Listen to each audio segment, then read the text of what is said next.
Welcome back, everybody. It's a brand new episode of 5 Minute Majors. I'm your host, Derek Harper. Well, let's get right into it. There's not a ton of news, so we're going to talk a little bit about speculation, but it's going to really kind of go hand in hand. First off, in the USHL, since the USHL and the CHL and its three leagues are kind of on the same level right now with the NCAA's agreement with the CHL, with players being able to go to US institutions in addition to U Sports now. It was announced on Tuesday by the Tri-City Storm they had hired Keith Morris as their next general manager of hockey operations. He spent time with multiple programs at the junior and college levels. He spent a better part of his career in Alaska with the University of Alaska Anchorage as an assistant coach. And he was the program director of the South Anchorage Hockey Association. Now, with the ever-changing landscape, it's going to be interesting to see what his Storm and a handful of other teams could do in the future. Two teams tried to defect from the USHL and join the major junior ranks in the OHL, the Muskegon Lumberjacks and the Youngstown Phantoms. But USA Hockey stepped in and said, no, no, no, no, no. Um, which probably ultimately saved the USHL. It wouldn't have been like a critical blow, but it's going to be very interesting to, since now the first ball got rolling on that, or maybe the first puck got dropped more so. Um, what happens in the future? Because USA Hockey can probably stop this for now, but at what point will enough teams go, we want to go major junior, and it becomes maybe like a band of brothers against the USA Hockey governing body?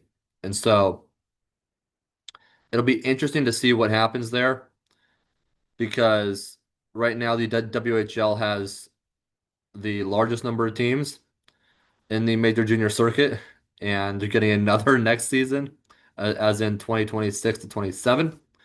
This season, obviously, the Penticton Vs are joining, and Chilliwack is set for the following season. Again, like we kind of reiterated the past few episodes, there is no news on the Chilliwack front as far as ownership or coaching or front office. So we'll see what happens there and keep you posted. I would assume we'll start hearing sometime around the regular season, but it'll be interesting because of just everything that's going on. And then we'll dive into the other leagues here. The OHL, they have 20 teams, so not too bad off. The QMJHL is closer to the USHL team-wise, as they have 18 and the USHL has 16. Now, the QMJHL could match the OHL soon if they get the Portland, Maine market and the Manchester, New Hampshire market. That would bump them to 20, obviously. So we'll see what happens there. I think they're going to try to compete with the WHL as far as that, the competition level and the markets, because obviously you want the best possible product for your market. Portland has a history of hockey, and the region does. They don't have hockey right now, but the region does. In I believe I believe it's called Worcester, the Railers of the ECHL. Manchester currently without a team as well, but it'll be interesting to see what happens. The OHL is just in that tough spot of they're kind of geographically placed above the USHL, so they're kind of competing for US markets with that league. And so I don't think the USHL will ever be major junior itself just because of some venue sizes, which would require massive renovations or honestly new buildings. And so I don't think we'll ever see that, but I think we're going to see some teams defecting to the OHL. Now we have teams in the OHL in the US.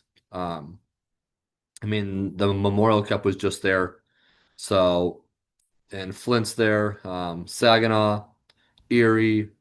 So they have a few. They don't have as many as the WHL has. And then obviously, like I said, the QMJHL is trying to branch into the US.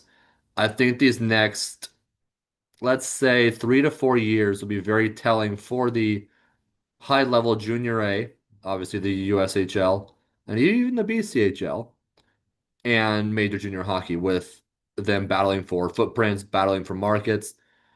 It wouldn't shock me if the BCHL loses another one or two markets. I wouldn't say Nanaimo yet. I know the Kootenai Ice or Winnipeg Ice, they almost moved there. Obviously, they're in Wenatchee now. But I think Cranbrook is definitely on the table. There's been no rumors, but that market has proven that they could probably support that team. I think it was ownership issues last time that kind of drove it out of there and kind of already having a foot out the door. So it'll be interesting there. The USHL, they have some venues that are OHL size.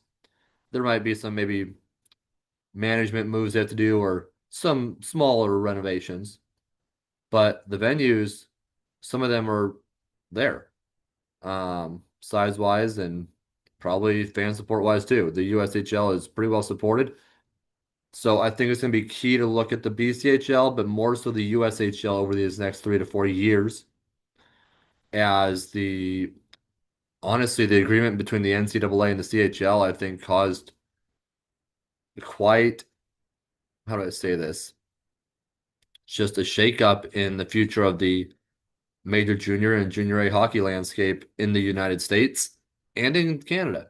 So it's going to be very telling, and maybe we'll get some guests on the show here, and we'll reach out and keep everybody posted and dig into this as the off season goes along. But until next episode, I'm Derek Harper.